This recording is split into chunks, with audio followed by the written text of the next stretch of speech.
مزدور کی ایمانداری کا پھل۔ ایک لڑکا تھا جس کا نام علی حیدر تھا۔ اس کے پاپا کا نام محمد شریف تھا۔ وہ 5 بہن بھائی تھے۔ ان کے پاپا مزدوری کرتے تھے۔ وہ بہت نیک اور محنتی انسان تھے۔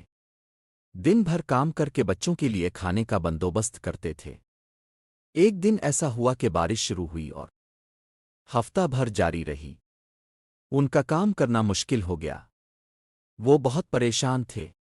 بچے روزانہ فیس مانگتے تو ان کے کندھے پر تھپکی دیتے اور انہیں کہتے کہ جلد فیس دیں گے۔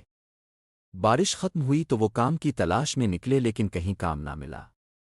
راستے میں مایوسی سے واپس آ رہے تھے کہ ان کی نظر ایک تھیلے پر پڑی۔ انہوں نے تھیلے کو کھولا تو اس میں پیسے تھے۔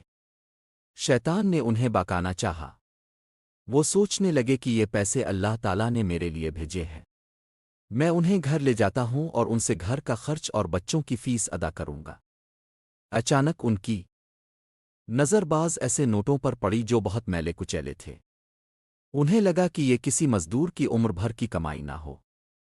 انہوں نے تھیلے میں کوئی نشانی دیکھنا چاہی کہ اس کے مالک تک پہنچائیں لیکن ایسا کچھ نہ ملا۔ اچانک انہیں خیال آیا کہ قریب ہی مسجد ہے، وہاں اعلان کروا کر دیکھ لیتا ہوں، شاید تھیلے کا مالک آ جائے۔ انہوں نے ایسا ہی کیا اور تھیلا بھی مسجد میں رکھوا دیا۔ کچھ ہی دیر بعد تھیلے کا مالک انہیں ڈھونڈتا ہوا آ گیا۔ اس کے ہاتھ میں نوٹوں کا تھیلا بھی تھا۔ شخص کی تلاش ہے جو ان کے کام کی نگرانی کر سکے اور وہ یہ کام انہیں دینا چاہتا ہے۔ وہ بہت خوش ہوئے اور اللہ کا شکر ادا کیا۔ انہیں کام بھی اچھا مل گیا۔